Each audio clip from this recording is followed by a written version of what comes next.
an samu wata babbar fallasa a cikin gidan ƙasar Amurka sakamakon zubewar waɗansu rahotanni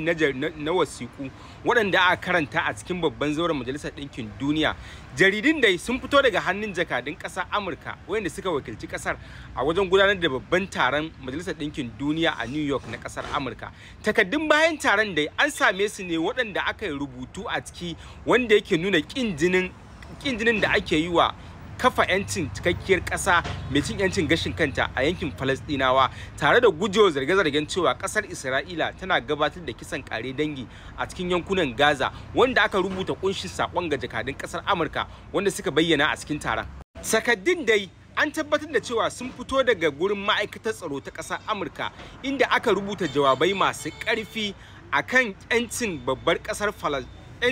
ƙasar Palestine tare da suka akan ƙudurin kada amince da kafuwarta, har sai an gabatar da wasu zama tare da gindaya waɗansu sharaɗai kafin amincewar hakan. Sannan takaddun suna ƙalubalantar amincewa da 'yancin yankunan ƙasar Palestine tare da gocewa dukkanin wasu zarge-zarge da ake yi wa ƙasar Isra'ila na ƙaddamar da kisan kiyashi a cikin yankin. Takardun, wanda ɗan jarida Kent Lipson ya wallafa, an rawaito cewa suna cike karara da goyon bayan abubuwan da ƙasar Isra'ila ta aiwatar tare da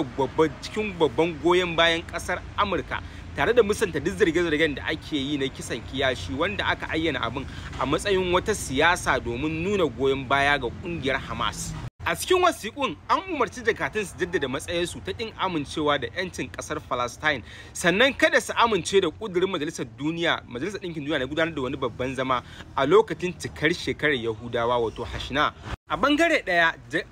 an nemi cewa jakadun su furta cewa zaman Majalisar Ɗinkin Duniya na baya-bayan ne ya kasance tamkar wasan kwaikwayo wanda yake goyon bayan ƙungiyar Hamas domin ci gaba da tsawaita yakin da yake faruwa a yankunan Gaza. Sannan an buƙaci da jakadun na ƙasar Amurka su furta cewa dukkanin hare-haren fararen hula da aka kashe a cikin yakin da Isra'ila ke kaddamarwa a yankunan Gaza su ɗora alhakin kisan akan ƙungiyar Hamas ba wai ƙasar Isra'ila ba. Sannan a cikin takardun an umarci jakadun su furta cewa dukkanin wata ƙasa wadda ta sami hari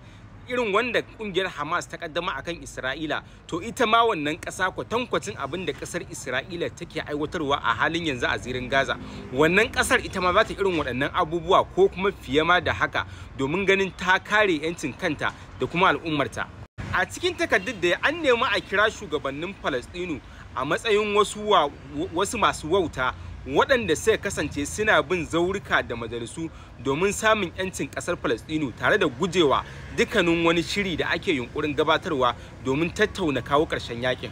A game da batun jin kai, an buƙaci hukumomin na ƙasar Amurka su furta kamar da takardun suka kawo cewa an zargi ƙungiyar Hamas da satar abincin tallafi wanda ake rabawa, yayin da ƙasar Amurka take kashe biliyoyin kuɗaɗe gurin samar da tallafin jin kai a cikin yankunan na Gaza. Sannan dai dudi a cikin takardun an nemi a bayyana yakin da ake yi da kuma yunkurin da ake na dangantawa kasar Isra'ila adadin waɗanda aka ce sun salwanta sanadin yakin a matsayin wani shiri na siyasa da ƙungiyar Hamas take yi domin kare shan kayin da ta yi a cikin yakin da yake gudana tsakaninta da kasar Isra'ila. Billar wayannan takardu na sirri sun zo ne a lokacin da ake gudanar da babban taron Majalisar Ɗinkin Duniya wanda da yawa ƙasashen duniya ke yin tiri da Allah wadai akan ayyukan ƙasar Isra'ila a cikin yankunan na Gaza, tare da ayyana goyon bayansa akan samar da 'yantacciyar ƙasar Palestine mai cikakken iko.